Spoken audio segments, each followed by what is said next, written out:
Ever wondered what pirates ate to survive the treacherous seas 1,000 years ago? Join us as we uncover the 20 brutal meals that sustain these swashbucklers through their daring voyages. Number 20. Hardtack biscuits. Bread, in its many forms and varieties, might be the most universally relied upon food staple in the world. You want to look for a nice even brown color, so add or reduce time as necessary. This incredibly versatile food product has stood the test of time in human diets for thousands of years, for a reason. Realistically, then, it's less surprising that pirates consume bread consistently than if they hadn't. However, life surrounded by water meant fresh bread was too easily susceptible to mold. Thus, pirates, like many sailors of the day, had to settle for dry, hardtack biscuits instead. According to the Texas Historical Commission, hardtack biscuits, though generally flavorless and often as hard as a rock, were the preferred pantry bread for pirates because their cracker-like texture helped extend their shelf life, while its dried-out composition made it better suited to the sea than other breads. Hardtack biscuits weren't impervious to the elements. In the often filthy living conditions aboard a pirate ship, hardtack would frequently become overrun with weevils over time, as noted by National Geographic. Surprisingly, a bug infestation may not have fazed a pirate as much as one might think. Laura Sook Duncombe, author of Pirate Women, explained to the Tampa Bay Times in 2017 that pirates would often simply slam the biscuits to get rid of the bugs, and then consume any remaining bugs since they provided a significant source of protein. Number 19. Dried beef. Anyone who has ever taken a long road trip knows certain foods are an absolute must-have. For a protein or a meat, it's a pretty good low-cost option whenever you're on a budget. Frankly, loading up on items that travel well, like trail mix and beef jerky, is crucial to a successful trip. Of course, for pirates, the presence of long-lasting food during their seemingly endless journeys was about more than a pleasant experience. It literally meant the difference between life and death. Pirates often sailed for weeks at a time without coming to shore, making it essential to prioritize foods that remain edible over extended periods, especially in moist and salty sea conditions. This necessity made salted and dried beef a common staple in their diet. However, unlike the modern conveniences of snackable beef jerky brands like Slim Jim or Jack's Lynx, the dried beef found aboard pirate ships was a far cry from a savory treat. Described by many sailors as resembling tree bark, dried beef served a practical rather than a culinary purpose for pirates.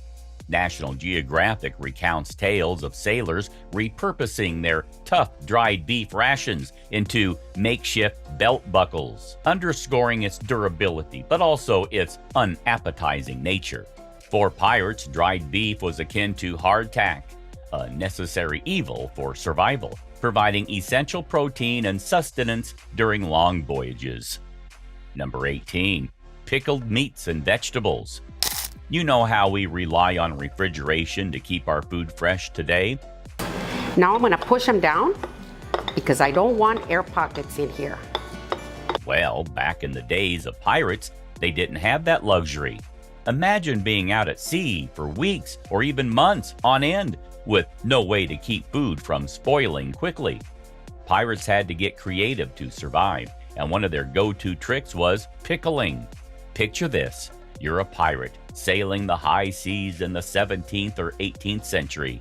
You manage to snag some meat and vegetables during a raid or from a friendly post. Now, your challenge isn't just eating it right away, it's making sure it lasts. That's where pickling comes in. Pirates would pickle just about anything they could get their hands on, from meat to veggies, to make sure it wouldn't spoil too fast. It wasn't just pirates who relied on pickling back then. According to David Marley's book, Pirates of the Americas, pickling was one of the few ways people could preserve food back in those days. So, if you were on a pirate ship, chances are you'd find jars of pickled goodies stashed away for those long voyages. Now, let's be real. Pickling might not sound like the most appetizing way to eat your veggies or meat today. You've got grocery stores and convenience like never before. So we can afford to be picky, pun intended, about our snacks. But for pirates, pickled foods were a lifesaver. They might not have been the tastiest choice, but when you're out on the open ocean with limited options, anything that keeps your food edible is a treasure. Number 17, salmagundi. Now, imagine being a pirate sailing the high seas with your diet mostly consisting of hardtack biscuits and pickled everything. These are Whit Farm chicken thighs, and they've been cooking away in there. Sounds pretty bleak, right? No wonder pirates turned to booze to take the edge off. But every once in a while, they got to indulge in something surprisingly elaborate. Salmagundi. Salmagundi wasn't your average pirate grub. It was like a mishmash stew of whatever they could scrounge up, thrown together in a pot simmering with wine and spices. Because hey, why not cook with the best stuff available? According to recipes from the New England Pirate Museum, pirates would toss in everything from beef and fish to crab, cabbage, pigeon, and even hard-boiled eggs. What's fascinating is that salmagundi wasn't just about filling their bellies. It was a communal affair. As David Marley writes in Pirates of the Americas, sharing a pot of salmagundi was a way for pirate crews to bond and build camaraderie. Everyone pitched in whatever they could find, creating a meal that was as diverse as the crew itself. Legend has it that even the notorious Black Bart enjoyed a hearty bowl of salmagundi on the day he was captured. It was the beloved among pirates, a symbol of their shared experiences and unity on the often treacherous seas. Number 16, rum. When you think of pirates, what's the first thing that comes to mind?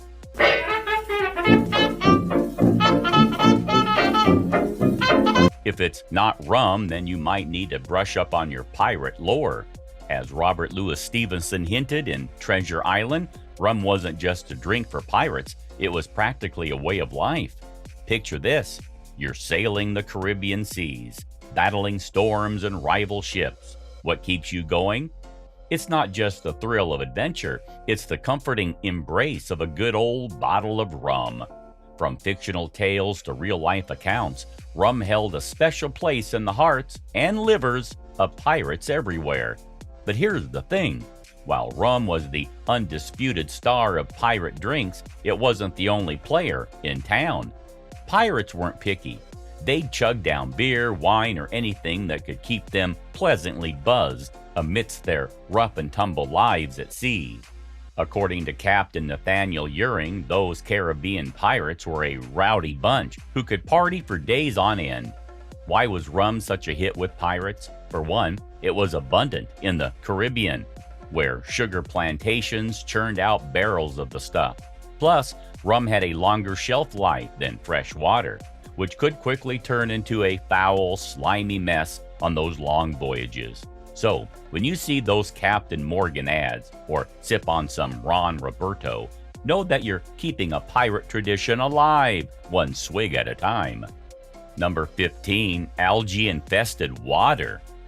Now, we all know water is essential for life. Our bodies are practically swimming in the stuff. Algae eaters are awesome because, well, they help get rid of algae in your fish tank, of course. But imagine you're a Caribbean pirate sailing the high seas with only wooden casks to store your precious drinking water. Sounds refreshing, right? Not quite. Those casks had a nasty habit of leaking, leaving pirates with a less than appetizing alternative: algae-infested water. You see, fresh water stored in wooden barrels wasn't exactly a perfect solution. Over time, these barrels would seep and turn the water inside into a green, slimy mess, basically a breeding ground for toxic algae via Wondrium. It's no wonder pirates often opted for something a bit stronger than plain water. That's where alcohol came in handy. Unlike water, rum and other spirits didn't spoil as quickly, making them a safer bet for hydration, or at least for keeping hydrated without risking a mouthful of green goo. Via Smithsonian. Pirates weren't completely adverse to drinking algae-infested water, though. When they did, they sometimes mixed it with alcohol, hoping to kill off any nasties swimming around. Now, despite the less than ideal conditions, Caribbean pirates didn't drop like flies when drinking algae water. They managed to survive, adapting to the challenges of life at sea in their own unique ways. But let's face it, algae-infested water wasn't exactly a selling point for joining the pirate crew. Number 14, mangoes. Now we're diving into the surprising tale of mangoes and how those swashbuckling Caribbean pirates There's no guarantee that the fruit will fetch such a high price. played a pivotal role in bringing these tropical delight to our shores. Now, when you think of mangoes, you might picture them piled high in your local grocery store, ready to be enjoyed without a second thought about their origins. But did you know it was actually Caribbean pirates who first introduced mangoes to Florida back in the 1700s? These pirates weren't just plundering and pillaging, they were also savvy traders, bringing back exotic treasures from their travels. Mangoes, with their sweet, creamy flesh, quickly became a favorite among pirates, not just for their taste, but also for their potential health benefits. According to history professor Kevin P. McDonald, mangoes were likely a vital tool in fighting scurvy, a dreaded disease caused by a lack of vitamin C that claimed the lives of countless sailors during those rough seas. U.S. Naval Institute. Imagine being out on the open ocean for weeks or months on end, surviving on a diet that's heavy on salted meat and hardtack. A juicy mango would have been a welcome burst of flavor and a much-needed boost of nutrition.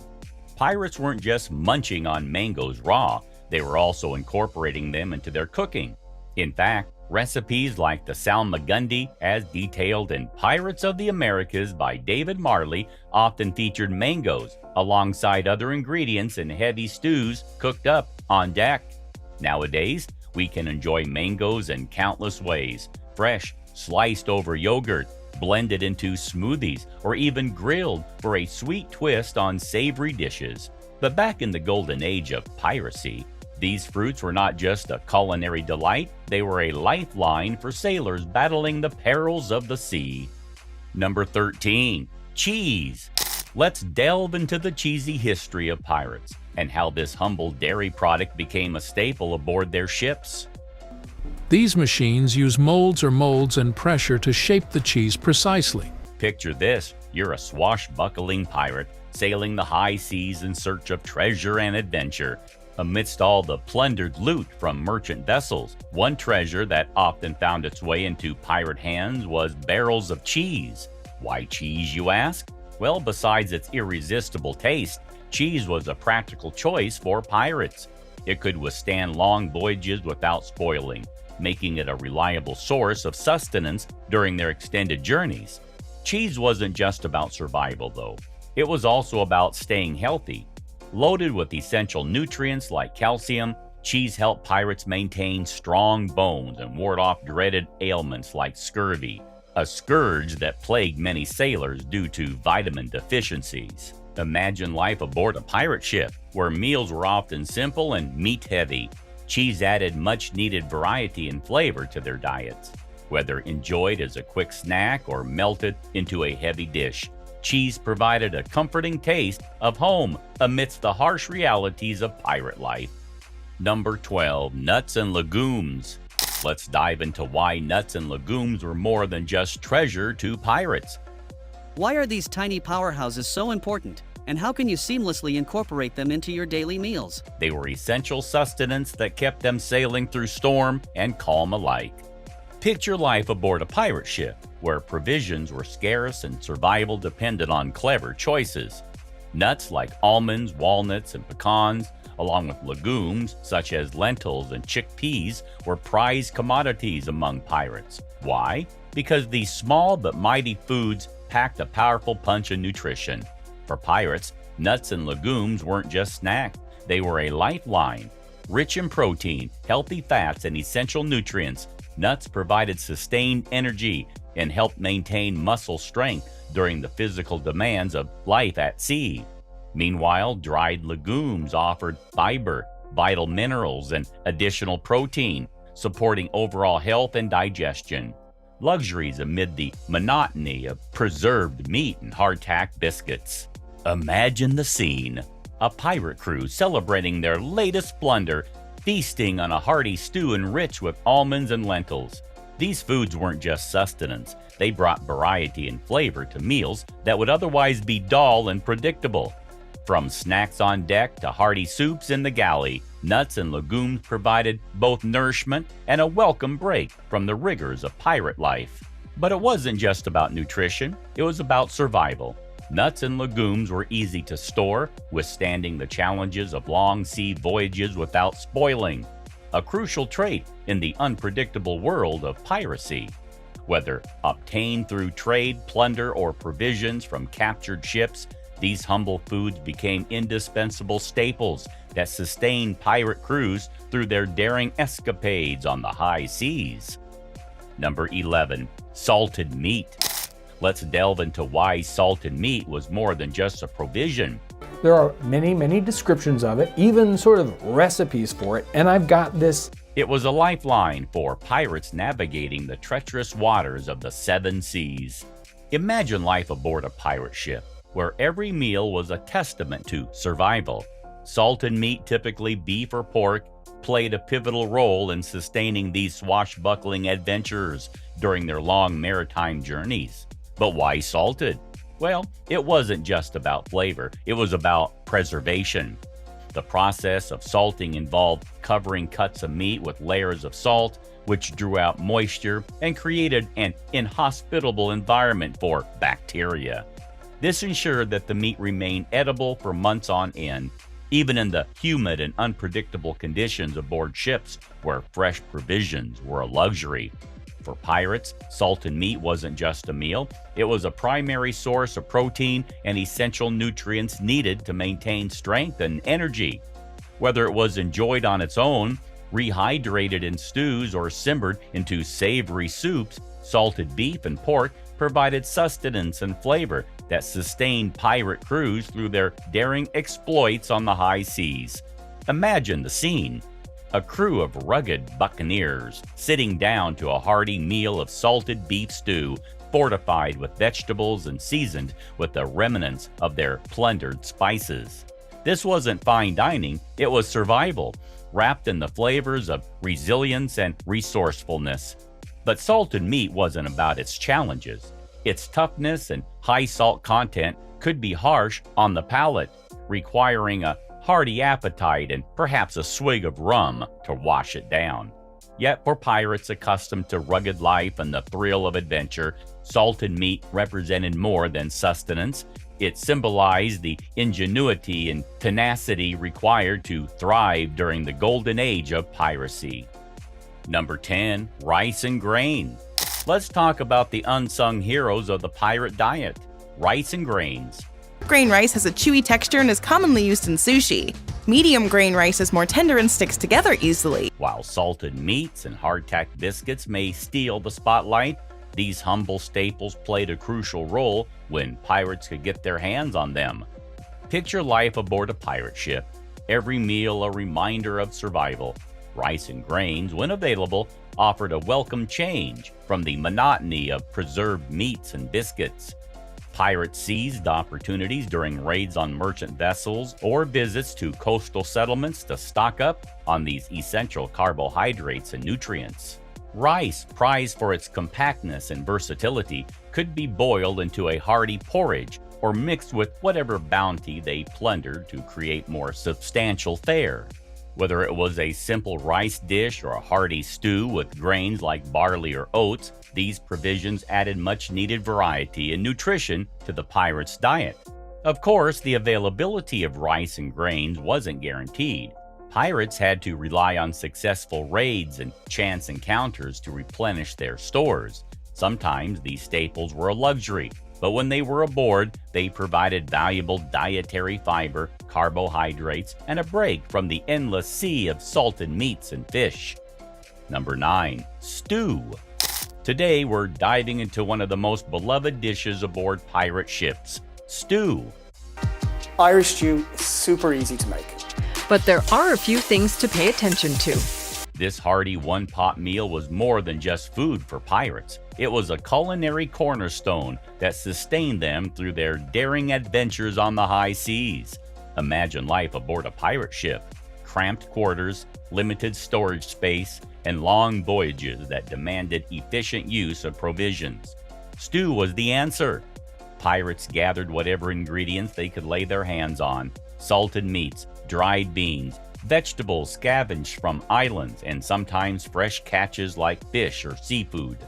These ingredients were thrown into a large pot over a shipboard fire on galley stove, left to simmer and meld together into a flavorful concoction.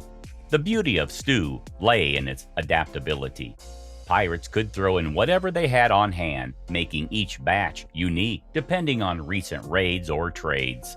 Water or broth stretched supplies further, ensuring every crew member got a hearty portion. Herbs, spices, and seasonings added depth and flavor, transforming basic ingredients into a savory feast that defy the limitations of pirate life. But stew was more than just practical. It was packed with essential nutrients needed to fuel pirate life. Proteins from meats, carbohydrates from beans and vegetables, and healthy fats kept them strong and ready for anything the sea threw their way. Vitamins and minerals from fresh vegetables supplemented their diet, helping to ward off scurvy and other maladies. Number 8, dried beans and peas. Canned green beans. Some of my canned beans, dry beans. Let's get into the pirates' pantry to uncover why dried beans and peas were an unsung hero of their maritime diet. These humble legumes like lentils, chickpeas, and kidney beans played a crucial role in keeping pirates shipshape during their daring voyages across the seas. Picture life aboard a pirate ship. Weeks or even months at sea, far from fresh provisions. Pirates needed food that was not only nutritious, but also durable enough to withstand the harsh conditions aboard. Dried beans and peas were perfect for the job. They were compact, had a long shelf life, and was easy to store, making them essential provisions for extended expeditions. But it wasn't just about practicality. These legumes were packed with nutritional goodness. They provided essential plant-based proteins that complemented the predominantly meat-centric diets of pirates. Whether cooked into hearty stews, added to soups, or served as a nutritious side dish, beans and peas added texture and depth to meals, while keeping the crew energized and satisfied. Fiber, found abundantly in these legumes, aided digestion, a welcome relief during long periods of sea travel. Meanwhile, their protein content supported muscle strength and overall health, crucial for handling the physical demands of life on the high seas. Imagine pirates gathering these beans and peas from plundered supplies or trading them along the bustling maritime routes. Their value wasn't just in sustenance, but also in maintaining morale among the crew. A hearty bean stew or a comforting pea soup could lift spirits and provide much-needed nourishment after a day of swashbuckling adventures. Number 7. Leather shoes and bags. Now we're diving into the surprising and sometimes stomach-turning world of pirate survival tactics. Really massage and work the leather lotion into the leather. Imagine this. You're aboard a pirate ship, far from shore, and food supplies are running dangerously low. What do you do? Well, if you're a Caribbean pirate like those sailing with Henry Morgan in the 17th century, you might resort to eating leather. Yes, leather shoes and bags to fend off starvation via Tampa Bay Times. Now, before you wrinkle your nose in disgust, let's consider the circumstances.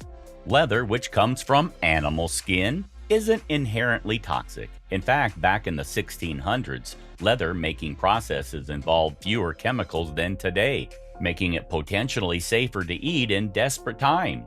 So, while chomping down on shoe leather isn't exactly gourmet dining, it might have been a lifeline for pirates facing hunger on the high seas. Historical accounts, like those from Henry Morgan's crew, tell us that in times of dire need, pirates were willing to shred and fry their leather goods to survive. It's a testament to the lengths they would go to endure the hardships of their adventurous lives. And surprisingly, there's evidence that this unusual tactic might have worked. Henry Morgan himself lived another 2 decades after his crew's unconventional meal, suggesting that their desperate gamble paid off. Number 6. Beer. Now, when you think of pirates, you might picture them swigging rum like it's going out of style. Then top it off with enough filtered water to reach the 5-gallon mark. Now at this point, a lot of brewers will check the specific gravity with a hydrometer. And sure, they love their rum, but beer was actually a staple aboard many pirate ships for some surprising reasons. You see, life at sea was tough. Fresh water often turned into slimy, algae-infested goo, making it undrinkable. But beer? Well, it doesn't spoil like water does. That's right. Beer was a reliable drink that pirates could count on, thanks to its alcohol content preserving it over long voyages. Now, don't get me wrong, beer might not pack the same punch as rum, but it had its advantages. With lower alcohol content, pirates could stay hydrated and functional while still enjoying a bit of a buzz. This made it a practical choice for day-to-day consumption, keeping the crew in good spirits, pun intended, without impairing their ability to handle the ship's duty via National Geographic. Of course, not every pirate was satisfied with the milder buzz of beer. Take Blackbeard, for instance. He knew that sometimes a stronger drink was needed to keep his crew in line and ready for action. For him, beer alone might not have cut it when it came to maintaining discipline and morale on board. Number 5. Pork. Now we're diving into one of the staple foods that kept Caribbean pirates and sailors, which means it doesn't have a lot of taste to it. Traditionally, it would be used in things like pie crust and stuff like that before the advent of shortening. Going strong on their long voyages. Pork. Now, when you think of pork, you might envision juicy chops or sizzling bacon. But for pirates, it was all about preserved pork, specifically salted or smoked, to withstand the rigors of life at sea. Preserved pork, known as salt pork or bacon, was a sailor's best friend. Packed in barrels with salt to draw out moisture and keep bacteria at bay, this durable meat provided essential protein and fat for sustaining energy during their demanding maritime expeditions. Whether eaten straight from the barrel or tossed into heavy stews and soups, pork added richness and flavor to their meals. Now, let's be real, preserved pork wasn't exactly a delicacy. It could be tough and intensely salty, requiring soaking or boiling before it was palatable. But for sailors and pirates alike, it was a reliable source of sustenance, ensuring they had the strength to navigate the high seas for months or even years at a time. In fact, pork was so ingrained in their diets that sailors were known to cling fiercely to it, despite the risk of scurvy and other maladies that plagued long voyages. As Nathaniel Bottler remarked, our seamen were so devoted to their beef and pork that they'd endure any hardship rather than part with their customary diet, a testament to pork's importance in maritime history. Number 4. Turtle soup. Turtle soup was a prized and indulgent dish among pirates during the golden age of piracy.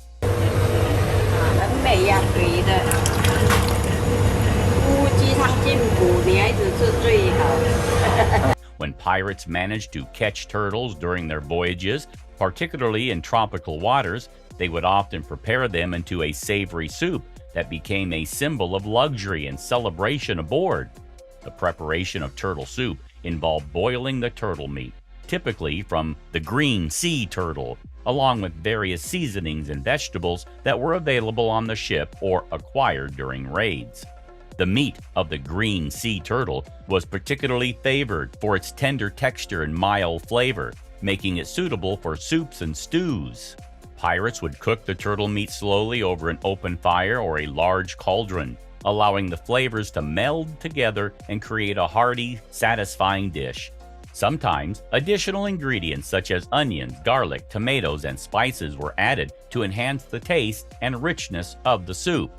Beyond its culinary appeal, turtle soup was also considered a source of vital nutrients, offering proteins and essential vitamins that help sustain the physical demands of pirate life at sea. Its consumption often marked special occasions or successful hunts. Somewhat similar to the notion that writers should only write what they know, Caribbean pirates could only eat what they had.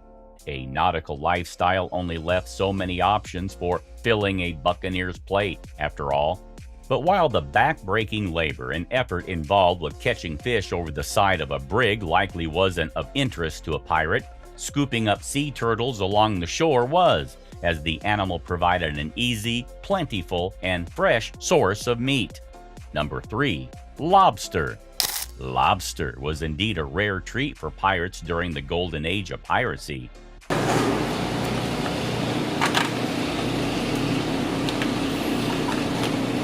When fortunate enough to catch these prized crustaceans in coastal waters or reefs, pirates savored them as a delicacy.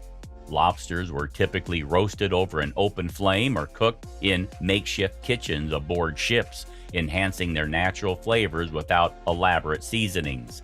The process of preparing lobster involved boiling or roasting the whole crustacean, often seasoned with salt and pepper or occasionally with herbs and butter if available. Pirates valued lobster, not only for its taste but also for the variety it brought to the otherwise monotonous diets of preserved meats and hardtack. Its rich, sweet meat provided a welcome change and a boost to morale among crew members. Due to their scarcity and the difficulty to catch them without modern equipment, lobsters were reserved for special occasions aboard pirate ships. When pirates were able to secure lobsters through fishing or coastal raids, it often became a communal event with crews gathering to enjoy the rare and luxurious feast together. Number 2. Bumbo. By now, we're likely well acquainted with the fact that Caribbean pirates indulged in alcohol for reasons beyond the simple desire to get sloshed. It's typically high in sugar, fat, and/or salt. And the beauty of comfort food is that it varies from person to person. But just because pirates often drank alcohol because fresh water was less than plentiful by itself doesn't mean they exclusively downed cup after cup of beer or straight rum. In fact, one of the most popular beverages consumed by Caribbean pirates was bumbo, a spiced liquor concoction including water, sugar, nutmeg, and of course, rum. Compared to other common components of a Caribbean pirate's diet, bumbo actually sounds somewhat enticing. Quite frankly, the combination of ingredients makes bumbo seem like a less rich holiday season companion to eggnog, one that could work well as a pirate-themed alternative to the creamy cocktail, according to Culture Map Houston. All things considered, we're not entirely sure why bumbo hasn't stood the test of time or remained a popular choice through the centuries. But when we're looking for a lighter rum-centric beverage this December, we think we'll skip apple cider and mix ourselves a classic Caribbean pirate bumbo instead. Number 1. Pigeons. We'd bet there's a decent chance you furrowed your brow upon hearing the title of this slide. Making them a lot tastier bird. Pigeons. Really? Well, for starters, the notion of eating a pigeon isn't entirely unheard of since the fine dining menu staple, squab, is a common type of pigeon. Beyond that, though, it really can't be surprising that Caribbean pirates ate pretty much anything that was available to them. This includes one of the main ingredients listed in recipes for the common pirate dish salmagundi, chopped pigeon, via National Geographic. Now, to be perfectly honest, beyond pigeon appearing as a listed ingredient for several pirate-like salmagundi recipes, including one listed by the New England Pirate Museum, there's not a ton of evidence to illustrate Caribbean pirates were routinely catching and roasting pigeons. But while history professor Kevin P. McDonald told the Tampa Bay Times in 2017 that he wasn't aware of any pigeon-specific preferences, he also noted that the pirates were likely partial to eating any bird that they could hunt. Frankly, we have to wonder if any pirates partial to pigeons also own pet parrots. If so, who could fault those Caribbean buccaneers for finding a less emotionally difficult meal to satiate their craving?